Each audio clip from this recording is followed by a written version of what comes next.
Friends, ಊಟದ ಮನೆಗೆ ಸ್ವಾಗತ. ಇವತ್ತು ನಾನು ಹೋಟೆಲ್ ಸ್ಟೈಲಲ್ಲಿ ರವೆ ಇಡ್ಲಿನ ಇನ್ಸ್ಟೆಂಟಾಗಿ ಯಾವ ಥರ ಮಾಡ್ಕೋಬೇಕು ಅಂತ ನಾನು ನಿಮ್ಗೆ ಇವತ್ತು ತಿಳಿಸ್ಕೊಡ್ತೀನಿ. ಮೊದಲು ಒಂದು ಬಾಣಲೆ ಇಟ್ಕೊಂಡಿದ್ದೀನಿ. ಈ ಬಾಣಲೆಗೆ ನಾನು 2 ಸ್ಪೂನ್ ಆಯಿಲ್ ಸೇರಿಸ್ಕೊತಿದ್ದೀನಿ. ಇವಾಗ ಇದಕ್ಕೆ 1 ಸ್ಪೂನ್ ಸಾಸಿವೆ, ಚಿಟಿಕೆ ಇಂಗು, ಇವಾಗ ಇದಕ್ಕೆ 1 ಸ್ಪೂನ್ ಕಡಲೆಬೇಳೆ, 1 ಸ್ಪೂನ್ ಉದ್ದಿನ ಬೇಳೆ ತಗೊಂಡಿದ್ದೀನಿ. ಕಡಲೆ ಮತ್ತು ಉದ್ದಿನ ಬೇಳೆ ಗೋಲ್ಡನ್ ಬ್ರೌನ್ ಬರೋವರೆಗೂ ಫ್ರೈ ಮಾಡ್ಕೊತೀನಿ. ಇದಾಗಿದೆ. ಇವಾಗ ಇದಕ್ಕೆ ಹಸಿ ಮೆಣಸಿನ್ಕಾಯಿ ಮತ್ತು ಸ್ವಲ್ಪ ಕರಿಬೇವನ್ನ ಸೇರಿಸ್ಕೊತಿದ್ದೀನಿ. ಇವಾಗ ಇದು ರೆಡಿಯಾಗಿದೆ. ಇದಕ್ಕೆ ನಾನು 2 ಮೀಡಿಯಮ್ ಸೈಜ್ ಬಟ್ಲು ರವೆ ಸೇರಿಸ್ಕೊತಿದ್ದೀನಿ. ಇದು ಸ್ವಲ್ಪ ರವೆ ಬೆಚ್ಚಗಾಗೋವರೆಗೂ ಮೀಡಿಯಮ್ ಊರಿಲಿ ಫ್ರೈ ಮಾಡ್ಕೋಬೇಕು. ನೋಡಿ, ರವೆ ಎಲ್ಲ ಪರ್ಫೆಕ್ಟಾಗಿ ರೆಡಿಯಾಗಿದೆ. ಇವಾಗ ಇದನ್ನು ಒಂದು ಬೌಲ್ಗೆ ಟ್ರಾನ್ಸ್ಫರ್ ಮಾಡ್ಕೋತೀನಿ. ಈ ರವೆಗೆ ನಾನು ರುಚಿಗೆ ತಕ್ಕಷ್ಟು ಉಪ್ಪನ್ನ ಸೇರಿಸ್ಕೊತಿದ್ದೀನಿ.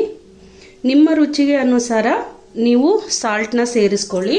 1 ಚಿಟಿಕೆ ಅಡುಗೆ ಸೋಡಾ ಸೇರಿಸ್ಕೊತಿದ್ದೀನಿ. ಮತ್ತು ಹೆಚ್ಕೊಂಡಿರೋಂಥ ಕೊತ್ತಂಬರಿ,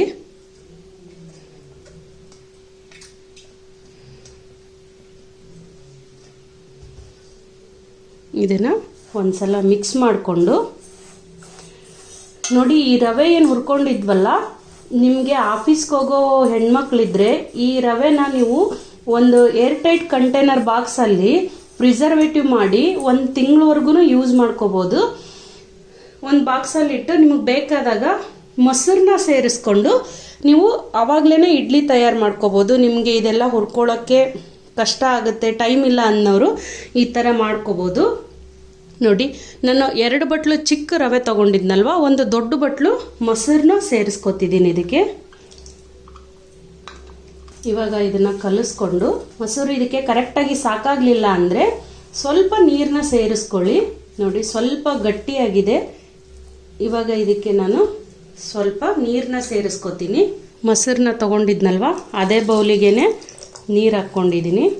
ಈ ಕಲಸೋ ಟೈಮಲ್ಲಿ ಸ್ವಲ್ಪ ಇದು ಇಡ್ಲಿ ಹಿಟ್ಟು ಬಂದ್ಬಿಟ್ಟು ಸ್ವಲ್ಪ ತೆಳುವಾಗಿರಲಿ. ಸ್ವಲ್ಪ ಅಂದರೆ ಸ್ವಲ್ಪ, ಜಾಸ್ತಿ ತೆಳುವೇನು ಬೇಡ. ನೋಡಿ, ಇಷ್ಟು ತೆಳುವಾಗಿರಲಿ. ನೋಡಿ, ಪರ್ಫೆಕ್ಟಾಗಿ ಆಗಿದೆ. ಇವಾಗ ಇದನ್ನು ಒಂದು ಲಿಡ್ನ ಕ್ಲೋಸ್ ಮಾಡಿ 20 ಮಿನಿಟ್ಸ್ ಬಿಡಬೇಕು. ಅದು ಆಗಷ್ಟರಲ್ಲಿ ನಾನು ಇಡ್ಲಿ ಪಾತ್ರೆಗೆ ಸ್ವಲ್ಪ ಎಣ್ಣೆನ ಹಾಕ್ಕೊಂಡು ಇದನ್ನು ಎಲ್ಲ ಕಡೆ ಸ್ಪ್ರೆಡ್ ಮಾಡ್ಕೊತೀನಿ.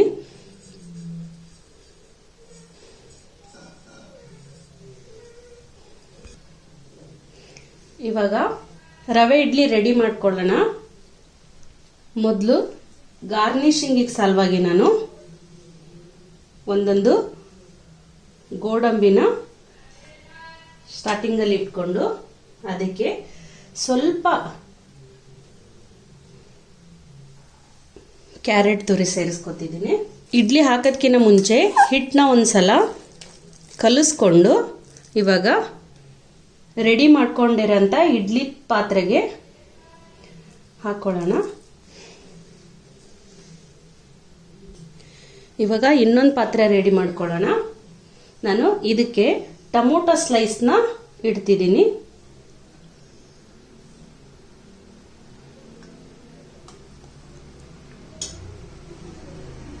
ಟೊಮೊಟೊ ಸ್ಲೈಸ್ ಹಾಕಿದ್ಮೇಲೆ ಮೇಲೆ ಸ್ವಲ್ಪ ಕ್ಯಾರೆಟು,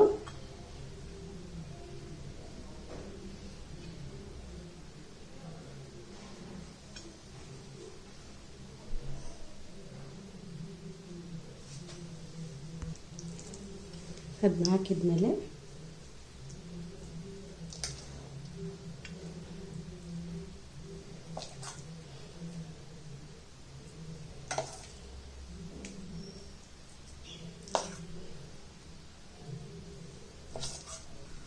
ಇವಾಗ ರೆಡಿ ಆಗಿರೋಂಥ ರವೆ ಇಡ್ಲಿನ ಕುಕ್ಕರಲ್ಲಿ ಹಾಕಿ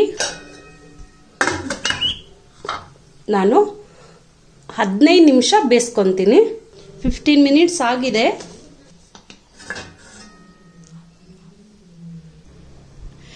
ರೆಡಿಯಾಗಿರೋವಂಥ ರವೆ ಇಡ್ಲಿನ ನಾನು ಸರ್ವಿಂಗ್ ಬೌಲ್ಗೆ ಸರ್ವ್ ಮಾಡ್ಕೋತೀನಿ.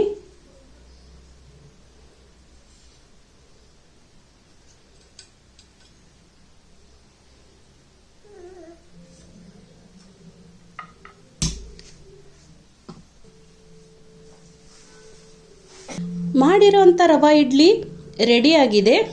ನೀವು ಒಂದ್ಸಲ ಮನೇಲಿ ಈ ಇಡ್ಲಿನ ಟ್ರೈ ಮಾಡಿ.